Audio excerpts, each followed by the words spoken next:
আমি কৌশিক। প্রায় 2 বছর পর আজ মামার বাড়ি যাচ্ছি। মণিপুর গ্রামেই আমার মামার বাড়ি। আমার বাড়ি থেকে প্রায় ঘন্টা 2-এর রাস্তা। তাই বাসের সিটে বসে বসে ভাবছি এতটা সময় কাটায় কি করে। ঠিক তখনই পাশের সিটে বসে থাকা লোকটি বলল, কোথায় যাওয়া হবে? আমি একটু বিস্মিত হলাম, কারণ অচেনা লোক, বলাটা কি ঠিক হবে? তাও বললাম, এই তো সামনেই। আরে জায়গাটার তো নাম আছে নাকি? আগে মণিপুর, তুমি কোথায় যাবে? বাহ বেশ, আমিও মণিপুরেই যাচ্ছি। আমারও বাড়ি ওখানেই। একটু কাজের সূত্রে শহরে গিয়েছিলাম। তবে তোমারও বাড়ি কি সেখানেই নাকি? না না, মণিপুরে আমার মামার বাড়ি, আর ওখানে ঘুরতে যাচ্ছি। যাক, তবে ভালোই হলো। এতটা রাস্তা আর একা একা যেতে হবে না। এখান থেকে তো অনেকটাই দূর, তাই গল্প করতে করতে যাওয়া যাবে। হ্যাঁ, ঠিকই বলেছ। আমিও এতক্ষণ এটাই ভাবছিলাম, সময় কাটাতে আর অসুবিধা হবে না। হঠাৎ বাইরে দেখলাম প্রচণ্ড বৃষ্টি শুরু হলো। চারিদিকে মেঘে প্রায় অন্ধকার হয়ে এসেছে। বাইরে যা বৃষ্টি শুরু হলো, তা মনে হয় 1-8 ঘন্টার মধ্যে থামবে না। এরকম সময়ে একটা ভূতের গল্প হবে নাকি, কি বলো? হলে তো মন্দ হয় না, তবে আমার তো তেমন কিছু জানা নেই। তোমার কিছু জানা থাকলে নির্দ্বিধায় বলতে পারো। কেন, তুমি কি কোনো ভূত প্রেতে বিশ্বাস করো না নাকি? না, তেমন কিছু না। এ জগতে যেমন ভালো শক্তি আছে, তেমন কোথাও না কোথাও খারাপ শক্তিও আছে। আর এই ভালো ও খারাপ শক্তির মধ্যেই আমরা বসবাস করি। তবে কেউ কেউ বুঝতে পারে, আবার কেউ কেউ বুঝতে পারে না। আর তার মধ্যেই যেমন আমি আজ পর্যন্ত কিছুই দেখতে বা বুঝতে পারিনি। ভালোই বলেছ। তবে আমি এইরকম কিছু খারাপ শক্তির সম্মুখীন হয়েছি। বলো কি, সত্যি নাকি? তবে ঘটনাটা বলো দেখি। ঠিক আছে, শোনো তবে। ঘটনাটা প্রায় আজ থেকে 3 বছর আগেই বলেছিলাম আমি মণিপুরে থাকি। আর সেই গ্রামেই 4 জন নিয়ে ছিল আমাদের পরিবার। আমি, বাবা, মা ও আমার এক প্রিয় কাকু। তবে কাকু শহরে এক নামকরা কোম্পানিতে চাকরি করতেন এবং শহরেই থাকতেন, আর মাঝে মধ্যে গ্রামে আসতেন ঘুরতে। আর প্রতি সপ্তাহে আমায় একটা করে চিঠি লিখে পাঠাতেন। কাকু বিয়ে করেনি, তাই আমাকে একেবারে নিজের ছেলের মতো ভালোবাসতেন। ছোট থেকে আমার সব ধরনের যাবতীয় খরচা তিনিই বহন করেছেন। এইরকমই একদিন আমি আর আমার বন্ধু গৌরব রাস্তায় দাঁড়িয়ে কথা বলছিলাম। এমন সময় পেছন থেকে কেউ একজন ডাকলো। ঘুরে দেখলাম পোস্টমাস্টার কাকু। আরে পোস্টমাস্টার কাকু যে, দিন দিন, আমার চিঠিটা দিন। গত 3-4 দিন আগে তোমার চিঠিটা এসেছে। রোজ মনে থাকে, কিন্তু বেরোনোর সময় ভুলে যাই। আজও তোমার চিঠিটা অফিসেই ফেলে এসেছি। তোমায় রাস্তায় দেখতে পেয়ে ভাবলাম, তোমার তো প্রতি সপ্তাহে একটি করে চিঠি আসে, তা এ সপ্তাহে না দেওয়ার জন্য তুমি হয়তো চিন্তায় পড়ে যাবে। তাই তোমায় দেখতে পেয়ে বলে দিলাম, কাল মনে করে তোমার চিঠিটা আমি দিয়ে যাব। চলুন, আমি গিয়ে দিয়ে আসি। না না, একটু পরেই তো সন্ধ্যা নেমে আসবে, আর আমায় আরও কয়েকটি বাড়িতে চিঠি বিলি করতে হবে। আজ আমায় অফিসে যেতে যেতে সন্ধ্যা হয়ে যাবে। তোমায় চিন্তা করতে হবে না, কাল সকালেই আমি পৌঁছে দেব। এখন তবে আসি বাবু। এই বলে মাস্টার কাকু চলে গেলেন। আমার মনটা কেমন জানি ছটফট করতে লাগলো সেই চিঠিটার জন্যে। আমিও বন্ধুকে বিদায় জানিয়ে বাড়ি ফিরলাম। ঘরে গিয়ে একটা চেয়ারে বসলাম, কিন্তু মনকে কিছুতেই শান্ত করতে পারছি না। তবে আমার বাড়ি থেকে পোস্ট অফিস অনেকটাই দূর। ঘন বন জঙ্গলের মধ্যে এক রাস্তা পেরিয়ে যেতে হয়। আমি আর দেরি করলাম না, বেরিয়ে পড়লাম। বাড়ির বাইরে এসে দেখলাম অন্ধকার তখনও তেমন কিছু হয়নি। তাই আর অত শত না ভেবে পোস্ট অফিসের উদ্দেশ্যে রওনা দিলাম। কিছুটা পথ এগোতেই দেখলাম চারিদিকে কেমন যেন অন্ধকার হয়ে এলো। বুঝলাম এটা বৈশাখ মাস, তাই প্রকৃতি মনে হয় কাল বৈশাখী ঝড় করবার জন্যে প্রস্তুতি নিচ্ছে। আমিও চলতে থাকলাম, আর যেই না জঙ্গলের রাস্তায় পা দিয়েছি, শুরু হলো কাল বৈশাখীর তাণ্ডব। প্রচন্ড ঝড়ো হাওয়া আর অঝোরে বৃষ্টি। আমি থামলাম না, বৃষ্টিতে ভিজে ভিজেই চলতে থাকলাম। কিছুক্ষণ পর সেই পোস্ট অফিসে এসে পৌঁছলাম এবং সোজা ভিতরে প্রবেশ করলাম। দেখলাম মাস্টার কাকু চেয়ারে বসে আছে। আমায় দেখে সে বলল, আরে তোমাকে তো বলেছিলাম যে আমি কাল সকালে গিয়ে দিয়ে আসবো। এত ঝড় বৃষ্টির মধ্যে আসার কি দরকার ছিল? কাকুর পাঠানো চিঠি না দেখা পর্যন্ত মনটা শান্তি হয় না, তাই আগা পিছু কিছু না ভেবে চলে এলাম। দিন দিন চিঠিটা আমায় দিন, আমায় আবার ফিরতে হবে যে। ঠিক আছে, এই নাও। তবে বাইরে যা ঝড় বৃষ্টি, তুমি এই ঝড় বৃষ্টির মধ্যে বাড়ি যাবে কি করে? তার চেয়ে ভালো আজ রাতটা এখানেই কাটিয়ে নাও। না না, বাবা মা বাড়িতে চিন্তা করবে, আমি কাউকে কিছু না বলেই চলে এসেছি। যাকগে, আসি তবে। এই বলে আমি বেরিয়ে পড়লাম অফিস থেকে। বাইরে এসে দেখলাম বৃষ্টিটা কমে গেছে। আমি চলতে থাকলাম। চলতে চলতে ঠিক যখন জঙ্গলে এসে প্রবেশ করলাম, দেখলাম চারিদিকে অন্ধকারটা বেশ জাঁকিয়ে পড়েছে। এমনই ভাবে চলতে চলতে হঠাৎ মনে হলো যে পেছন থেকে কে যেন আমাকে ডাকছে। তখন আমার মনে একটু ভয় হতে শুরু করলো, আর হঠাৎ একজন পেছন থেকে বলে উঠল, এই ছেলে, একটু এদিকে আয় তো। আমি চমকে উঠে পিছনে ফিরলাম। দেখলাম একটা লোক মাথায় কাপড় ঢাকা দিয়ে দাঁড়িয়ে আছে, যার জন্য তার মুখটা বোঝা যাচ্ছে না। আর দেখলাম ঠিক তার পায়ের কাছে একটা সাদা কাপড়ে বাঁধা পুটলিও রাখা আছে। আমি তো প্রচন্ড ভয় পেলাম। একটু আগেই তো এই দিক দিয়ে আসলাম, কই তখন তো কেউ ছিল না, কিন্তু এখন আবার সে কোথা থেকে আসলো? এমনই ভাবে হঠাৎ সে বলল, কি ভাবছিস, একটু এদিকে আয় না। আমি ভয়ে ভয়ে বললাম, কে কে আপনি? আর এই ঝড় বৃষ্টির দিনে এখানে কি করছেন? অত নাম ধাম জেনে তোর লাভ নেই, একটু এদিকে আয় আর পুটলিটা একটু আমার মাথায় তুলে দে। আমি ভাবলাম ওই পুটলিতে কোনো লাশ টাস নেই তো। আমি বললাম, না, পারবো না। এই বলেই আমি সোজা বাড়ির উদ্দেশ্যে রওনা হলাম। আর পেছন থেকে সে বলল, কাজটা কিন্তু ভালো করলি না, কাজটা ভালো করলি না, ভালো করলি না কাজটা। আমি তার কোনো কথাই গুরুত্ব না দিয়ে তাড়াতাড়ি পা চালাতে থাকলাম। কিছুক্ষণ পর বাড়ি ফিরলাম। আমি ঘরে গিয়ে চেয়ারে বসলাম। আর আমার এই কথা আমি বাড়ির কাউকেই বললাম না। বারবার আমার ওই লোকটারই কথা মনে পড়ছিল। লোকটা কে? এসব ভাবতে ভাবতে চিঠিটার কথা প্রায় ভুলে গেছিলাম। হঠাৎ আমার চিঠিটার কথা মনে পড়ল। হাতে নিয়ে দেখলাম চিঠিটা একদম ভিজে গেছে, কারণ আমি চিঠিটা বুক পকেটে রেখেছিলাম। আর আমার জামা বৃষ্টিতে আগেই ভিজে গিয়েছিল, তাই চিঠিটা আমি টেবিলে রেখে দিলাম। একটু শুকনো হলে পরে পড়ব। হঠাৎ বাইরে থেকে কিছু পায়রার ডাকের আওয়াজ পেলাম। আমি একটু ভয় পেয়ে গেলাম। এত রাতে পায়রা কোথা থেকে এলো? আমি ভয়ে ভয়ে লণ্ঠন নিয়ে বাইরে এলাম। বাইরে এসে এদিকে ওদিকে তাকিয়ে দেখলাম কোথাও তো কিছুই নেই। আমি আবার ঘরের ভেতর গেলাম। ভাবলাম হয়তো বাড়ির উপর দিয়ে যাচ্ছিল। তারপরে হঠাৎ ঘরের ছাদে থেকে কেমন জানি আওয়াজ এলো। তৎক্ষণাৎ আমি বাইরে এলাম। বাইরে এসে দেখলাম কেউ একজন অনেকগুলো পাথর আমাদের বাড়ির ছাদে ঢেল মেরেছে, আর তাই সেই সব পাথরগুলো ছাদ গড়িয়ে উঠোনে পড়ে আছে। আমি দাঁড়িয়ে দাঁড়িয়ে এদিকে ওদিকে দেখছি কেউ শয়তানি করছে না তো। ঠিক তখনই একটা ছোট পাথর কোথা থেকে এসে আমার পায়ে পড়ল। আমি প্রচন্ড ভয় পেলাম আর তাড়াহুড়ো করে ঘরের ভেতরে প্রবেশ করলাম এবং বিছানায় গিয়ে বসলাম। আজ আমার সাথে না জানি কি কি সব আজব জিনিস ঘটছে। না, কাল সকাল হলেই বাবাকে সব খুলে বলবো। এসব ভাবতে ভাবতে কখন যে ঘুমিয়ে পড়েছি বুঝতেই পারিনি। এদিকে সকাল হলো। আমি বাইরে বেরোলাম।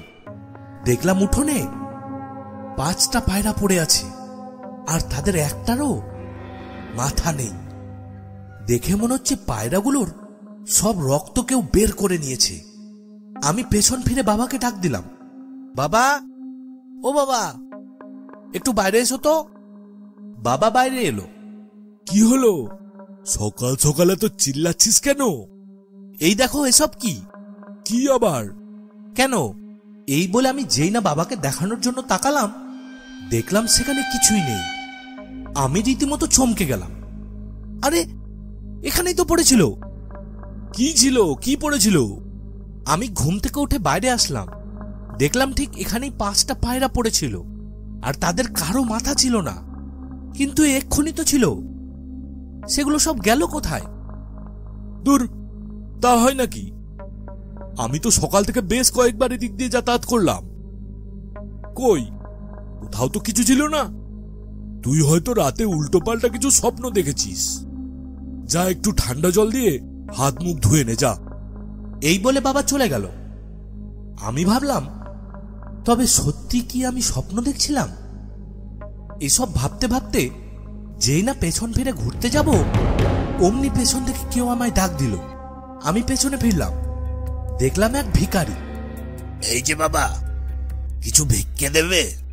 সেই লোকটির আওয়াজ শুনে আমার মনে হলো আমি এই আওয়াজ আগেও শুনেছি। ঠিক আছে, দাঁড়াও, নিয়ে আসছি। এই বলে আমি ঘর থেকে এক মুঠো চাল প্লেটে করে নিয়ে আসলাম, এবং আমি তার কাছে গিয়ে যেই না চালটা তার ঝোলাতে ঢালতে যাব, দেখলাম তার ঝোলায় সেই মাথাহীন পায়রাগুলো পড়ে আছে। আমি ভয়ে চমকে উঠলাম, এবং সঙ্গে সঙ্গে সে বলে উঠল, কি ভয় পেলি নাকি? এমন মাথা ছেঁড়া কবুতর এই প্রথম দেখলি নাকি? দেখ দেখ, ভালো করে দেখ, ঝোলার ভিতরে কবরের মাটিও আছে, দেখবি। আমি ভয়ে চিৎকার করে উঠলাম এবং সেখান থেকে এক ছুটে ঘরের ভিতরে ঢুকলাম। বাবা সঙ্গে সঙ্গে বাইরে এসে দেখলো উঠোনে কেউই নেই, শুধু পড়ে রয়েছে এক মুঠো চাল। বাবা ঘরে গিয়ে আমায় বলল, কি হয়েছে তোর? সকাল থেকে কেন এমন করছিস তুই? কি হয়েছে? আমি বাবাকে সব খুলে বললাম। আমার কথা শুনে বাবা বলল, কই, বাইরে তো কেউ নেই, শুধু এক মুঠো চাল পড়ে আছে। কেউ নেই, কিন্তু সেখানেই তো দাঁড়িয়েছিল, আর তার ঝোলাতে সেই মাথা ছেঁড়া কবুতরও দেখলাম। আর সে বলল তার ঝোলায় নাকি কবরের মাটিও আছে। কি, কবরের মাটি? তুই সব রাতে উল্টো পাল্টা স্বপ্নই দেখেছিস, তার জন্যই এমন হচ্ছে। সব তোর মনেরই ভুল। অত বেশি উল্টো পাল্টা চিন্তা করিস না। বিকেলে তোর জন্য তাবিজ আনবো। এখন একটু ওসব চিন্তা বাদ দিয়ে একটু বিশ্রাম কর। এই বলে বাবা আমার ঘর থেকে চলে গেল। আমি ঘরে বসেই থাকলাম, এবং তারপরে রাত হলো। আমি বিছানায় শুয়েই আছি। তবে আগেই বলি, বাবার আজ কিছু কাজ পড়ে যাওয়ার জন্য বাবা আজ তাবিজটা আনতে পারেনি। আর এরকম ভাবে শুয়ে থাকতে থাকতে আমার চোখ দুটো লেগে গেছিল। তখন ঠিক কত সময় হয়েছে তা ঠিক মনে নেই। হঠাৎ আমার মনে হলো আমার কেমন জানি ঠান্ডা লাগছে। মনে হচ্ছে কোথা থেকে এক ঠান্ডা বাতাস এসে আমার গায়ে লেগে আমার সারা শরীরকে ঠান্ডা করে তুলছে। হঠাৎ আমার হাতে আমি যেন কারো হাতের স্পর্শ অনুভব করলাম। আমি চমকে উঠে বসলাম। দেখলাম চারিদিকে একেবারে ঘন অন্ধকার। তবে আমি কোথায় এলাম? আমি তো বিছানায় শুয়েছিলাম। আরে, এ তো এক অন্য জায়গা। আমি কোনো মতো দাঁড়িয়ে উঠলাম। আমি আরো ভালো করে পাশে চেয়ে দেখলাম যে সত্যি আমি এক কবরস্থানে আছি, আর আমার চারিদিকে শুধু লাশ আর লাশ পড়ে আছে। তবে প্রত্যেকটি লাশই সাদা কাপড় দিয়ে ঢাকা, কোনোটা একটু নোংরা হয়ে আছে। আমি আমার চারিপাশে এতগুলো লাশ আমি কখনোই দেখিনি। ভয়ে আমার হাত পা একেবারে পুরো জমে গেল। আমার তখন হঠাৎ খেয়াল হলো, আমি এখানে কিভাবে এলাম? এত ভাবার সময় নেই, আমায় বাঁচতে হবে। আমার বারবার মনে হলো যে আমি মনে হয় এসব স্বপ্ন দেখছি। ঘুমটা ভেঙে গেলেই মনে হয় আমি এসব থেকে ছুটকারা পেয়ে যাব। কিন্তু কেমন জানি সেটা হচ্ছিল না। এসব কিছু না ভেবে আমি সোজা হাঁটতে থাকলাম। সেসব লাশগুলোর পাশ দিয়ে যখন আমি যাচ্ছি, তখন কেমন জানি একটা পচা গন্ধ আমার নাকে লাগছে। চলতে চলতে হঠাৎ এক কবরস্থান থেকে একটি হাত বেরিয়ে এসে আমার পা চেপে ধরে টান দিল। আমি আছড়ে পড়লাম মাটিতে। আমি ভয়ে কাঁপতে থাকলাম। মনে হলো আজই মনে হয় আমার শেষ দিন। হঠাৎ সে আমাকে টানতে থাকলো সেই কবরের দিকে। মনে হচ্ছিল সেই কবরের মধ্যে আমাকে সে টেনে ঢুকাবে। আমার গায়ে যত শক্তি আছে আমি তার হাত থেকে ছোটার জন্যে তা দিয়ে চেষ্টা করতে থাকলাম। লক্ষ্য করলাম সেই কবর থেকে আস্তে আস্তে লাশটা বেরিয়ে আসলো। দেখলাম সেই লাশটির মাথা নেই, সেই মাথা ছেঁড়া কবুতরগুলোর মতন। আমি কোনো মতো নিজেকে ছাড়িয়ে উঠে প্রাণপণে সেখান থেকে দৌড়তে শুরু করলাম। আমার সাথে এসব কি হচ্ছে আর কেনই বা হচ্ছে কিছুই যেন বুঝতে পারছি না। চলতে চলতে কত দূর এসেছি তা জানি না। তখন আমার প্রচন্ড জল তেষ্টা পেয়েছিল, পা দুটো মনে হয় আর চলছে না। এবার আমি থমকে দাঁড়িয়ে পড়লাম। ভাবলাম আজ মনে হয় বেঁচে গেলাম। তবে এখনো আমার মাথায় সেই একটাই কথা ঘুরছিল যে আমি তো ঘরে ছিলাম, এখানে এলাম কি করে। এসব চিন্তা ভাবনা বাদ দিয়ে আমি একটু আমার আশপাশটা দেখলাম। তা দেখার পর আমার মাথা একেবারে বনবন করে ঘুরতে লাগলো। দেখলাম আমি ঠিক সেই জঙ্গলের রাস্তাটিতেই দাঁড়িয়ে আছি, ঠিক সেখানেই যেখানে সেই ঝড়ের রাত্রে সেই বয়স্ক লোকটিকে দেখেছিলাম। তাকে দেখার পরই তো আমার সাথে এরকম হচ্ছে। না, এখানে থাকাটা ঠিক হবে না। আমি যেই চলতে শুরু করলাম ঠিক তখনই কেউ পেছন থেকে আমায় বলে উঠলো, বলেছিলাম না কাজটা তুই ভালো করলি না। আমি চমকে পিছনে ফিরলাম। দেখলাম সেই ঝড়ের রাতে বয়স্ক লোকটি সেই দিনের মতোই মাথায় কাপড় ঢেকে হাতে ঝোলা নিয়ে দাঁড়িয়ে আছে। সে আবার বলল, কিরে বলেছিলাম না কাজটা ভালো করলি না। এই বলেই সে অট্ট হাসিতে হাসতে থাকলো। আমি ভয়ে ভয়ে বললাম, কে কে আপনি? আর বারবার আমার কাছেই কেন আসছেন? আপনি কি চান আমার কাছ থেকে? সে আবার একই কথা বলে উঠল, বলেছিলাম না কাজটা ভালো করলি না। কি ভালো করিনি? এই ঝোলাটা উঠিয়ে দিতে বলেছিলে তো? কি আছে এই ঝোলায় আপনার? কি আছে দেখবি, নে দেখ তবে। এই বলে নিয়েই সঙ্গে সঙ্গে সে ঝোলাটা আমার দিকে ছুড়ে দেয়, আর সেটি ঠিক আমার পায়ের সামনে এসে খুলে যায়। আর তার মধ্যে থেকে বেরিয়ে আসে কিছু রক্ত মাংস লাগা নরকঙ্কাল। এই সব কিছু দেখে আমার অবস্থা একেবারে খারাপ হয়ে গেছিল। তখন আমি একেবারে জ্ঞান শূন্য হয়ে মাটিতে পড়ে যাই। তারপর তারপর কি হলো? তারপর আর আমার কিছু মনে নেই। চলো, মণিপুর এসে গেছে, নামতে হবে, চলো। হ্যাঁ হ্যাঁ চলো। এই বলে আমরা বাস থেকে নেমে গ্রামের রাস্তা ধরে হাঁটতে থাকলাম। তোমার গল্প শুনতে শুনতে কিভাবে যে এতটা পথ চলে এলাম কিছু বুঝতেই পারলাম না। তোমার এখনো এটা গল্পই মনে হচ্ছে? আচ্ছা ছাড়ো, তারপর সেই ঘটনার পর কি হয়েছিল সত্যি কি তোমার সেসব কিছু মনে নেই? না, তারপর আমার আর অত কিছু মনে নেই। চলো, এই রাস্তা দিয়ে চলো। এই রাস্তা দিয়ে গেলে গ্রামে খুব তাড়াতাড়ি পৌঁছে যাব। আমি যতবারই এসেছি ততবারই এই সোজা রাস্তা দিয়েই গেছি। এটা আবার কোন রাস্তা? আরে, আমি হলাম এই গ্রামেরই ছেলে, আর এই গ্রামের রাস্তাঘাট আনাচে কানাচে আমার খুব ভালো করেই চেনা। এই রাস্তা ধরে গেলে আমরা খুব তাড়াতাড়ি পৌঁছে যাব। কথা না বাড়িয়ে চলো তো, রাত অনেক হলো। ঠিক আছে চলো। এই বলে আমি তার দেখানো রাস্তা ধরে চলতে শুরু করলাম। চলতে চলতে কিছুটা দূর যেতেই হঠাৎ লক্ষ্য করলাম রাস্তার ঠিক মাঝখানে কেউ একজন শুয়ে আছে। আমি একটু অবাক হয়ে তার কাছে গেলাম। কাছে যেতেই যা দেখলাম তা দেখে আমি প্রচণ্ড ভয় পেয়ে গেলাম। সেখানে আর কেউ না, যার সাথে আমি এতটা পথ এলাম সেই সেখানে শুয়ে আছে। আর তাকে দেখে মনে হচ্ছে তার হাত পা থেকে কেউ যেন মাংস খোবলে নিয়েছে। সঙ্গে সঙ্গে আমি পাশে তাকিয়ে দেখলাম আমার পাশে কেউ নেই, আর তার মধ্যেই সে উঠে বসেছে। আমি ভয়ে থরথর করে কাঁপতে থাকলাম। কি ভয় পেয়েছো বুঝি? তবে বিশ্বাস হলো যে পৃথিবীতে খারাপ শক্তিও আছে। তুমি তারপর কি হয়েছিল জানতে চাও না? শোনো তবে। আসলে সেই কাপড় দিয়ে মুখ ঢাকা লোকটি ছিল আমাদের পাশের গ্রামেরই হরিশ কাকা। এবং যাকে আমি চিনতামও না আর জানতামও না, কিন্তু এটা জানতাম যে তার নাকি খুব পায়রা পোষার শখ ছিল। আর তেমনই একদিন দুপুরবেলায় আমি আমার বাড়িতে উঠোনে বসে শুকোতে দেওয়া ধানকে পাহারা দিচ্ছিলাম, কিন্তু বারবার কিছু পায়রা এসে সেই ধানের উপর বসছিল।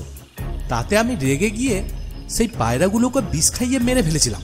কিন্তু আমি এটা জানতাম না যে সেই সব পায়রাগুলো সেই হরিশ কাকা, এবং কিছুদিন পরে হরিশ কাকা তার সেই সব পায়রার শোকে মারা যান। আর তিনি মারা যাওয়ার 2 মাস পরেই আমার সাথে ঘটেছে এই ঘটনা। সেই রাতে হরিশ কাকার আত্মা আমার শরীর থেকে মাংস খোবলে নিয়েছে, আর আমি সেখানেই ছটফট করতে করতে মারা যাই, এবং আমি আমার পাপের ফল পাই। সে তো নিজের চোখেই দেখছি, তবে আমায় কেন ধরেছো? আমি তো তোমার কোনো ক্ষতি করিনি। আরে আমিও তোমার কোনো ক্ষতি চাই না। আসলে সেই দিনকার পর থেকে এই সব ঘটনা বুকে চেপে ধরে রেখে চারিদিকে ঘুরে বেড়াচ্ছি। আজ তোমায় সব কথা বলে আমার মনটা শান্তি হলো। এখান থেকে কিছুটা সামনে গিয়ে ডান দিকের রাস্তাটা ধরলেই তুমি গ্রামে পৌঁছে যাবে। এখন তবে আসি। এই বলে সে আমার সামনে থেকে অদৃশ্য হয়ে গেল, আর তার বলা কথা মতো রাস্তা ধরে আমি চলতে শুরু করলাম।